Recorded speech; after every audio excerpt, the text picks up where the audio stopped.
Today at the Australian Open, we witnessed two major quarterfinal matches that are shaping up to one of the most compelling men's semifinals in years. First up, Novak Djokovic advanced to the semifinals under dramatic circumstances after his quarterfinal clash with Lorenzo Musetti came to an unfortunate end. Musetti, who had stunned the crowd by taking a two-set lead over Djokovic and was playing some of the best tennis of his career, was forced to retire in the third set with a right leg injury. No words to describe how I'm feeling right now, and honestly I never imagined the feeling of leading 2-0 against Novak and playing like that and have the lead of the match like that and be forced to retire is something that of course I will never imagine, and of course it's really painful.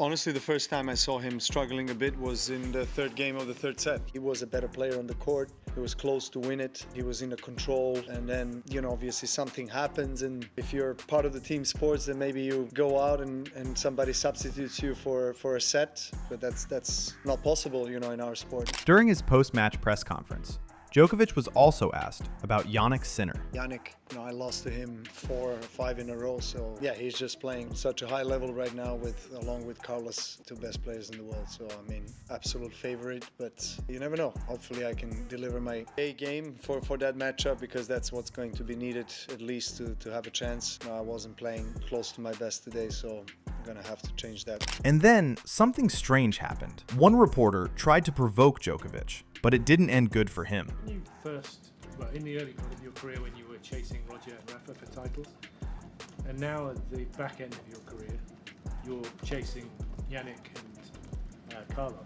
I'm chasing Jannik and Carlos? In which sense? In terms of winning Grand Slam titles just right now. So I'm always the chaser and I'm never been chased. In the meantime, you won 24 Grand Slams. But I'm saying Thanks. It's worth saying that sometimes, right? Sorry, I should have. Yeah. No worries. So what I'm saying is it possible to compare the way you felt initially when you were chasing Roger and Rafa with now when Jannik and Carlos have split the last 8 slams? Well, I find it a little bit disrespectful that you kind of miss out on what happened in between, where the times when I started chasing, as you say, Rafa and Roger, and now that I'm chasing Carlos and Jannik, and there's probably about 15-year period in between where I was dominating the Grand Slam. So I think it's important to put that in perspective.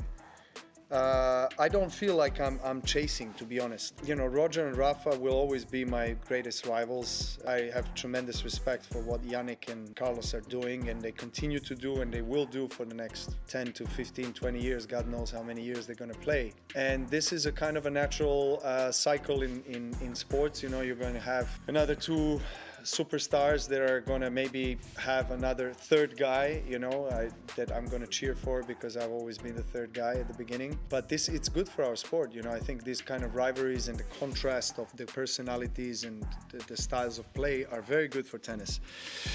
And how's that affecting me? As I said, I don't feel like I'm chasing. I'm creating my own history, and I think I've been very clear when I say that my intention is always to, in terms of achievements and objectives and results, I want to get to the championship match in every tournament, particularly slams. And those slams are one of the biggest reasons why I keep on competing and playing tennis. Are they better right now than me and all other guys? Yes, they are. The quality and the level is amazing. It's great. Does that mean that I walk out with the white flag? No.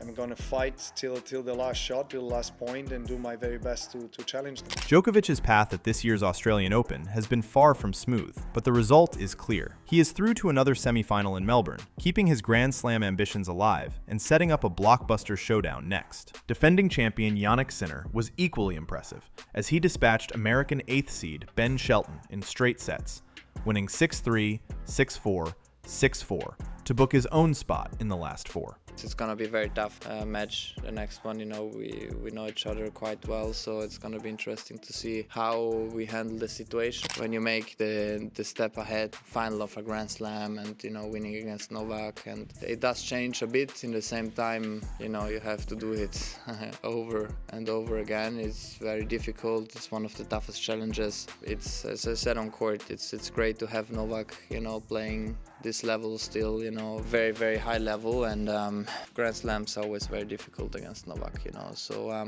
let's see what's coming, but in the same time, you know, things has changed, of course. It can go well, but it also can go wrong, and sometimes it's fine, you know. It's that's tennis, that's how our sport is, and you know, I don't want to put myself extra pressure, you know. I'm happy to be here, happy to play one more time. The semis here in Australia is a very special place for me, and we all hope for a great match. Sinner was also asked if Novak is too old for this game. Novak quite a lot over the last few years. He will be 39 in May. I just wonder, do you think there are things that he doesn't do as well now as he used to? This you have to ask him. I don't know. I mean, you know, the level he is still playing, he is, I think, the most professional athlete, you know, we have here in the locker room, and I also try to be as professional as possible. Obviously, you know, he has a huge package of experience, you know, with himself. You see him on the court, you know, he knows how to handle every situation in the best possible way, and me as a 24-year-old, I'm lucky to have someone like him, you know, in front of my eyes, and I can hopefully learn something, you know, and I feel like every day, you know, every time he plays, I can learn something about him, about Carlos, about all the other great players, and I take this as a positive, you know, the way he's playing, the way he's moving. It's, if you are not professional, you don't play at this level. So he's an inspiration for all of us, and especially the young players. Sinner, who was aiming to become the first man in the Open era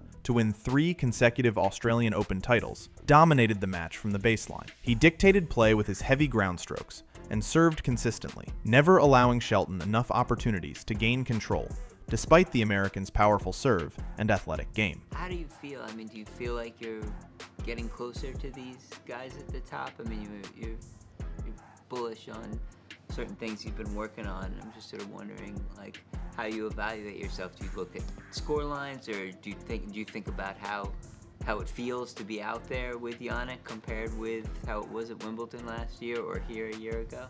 I think my level is better, and I'm getting better and better and becoming a lot less limited, and the results don't always come when you want them.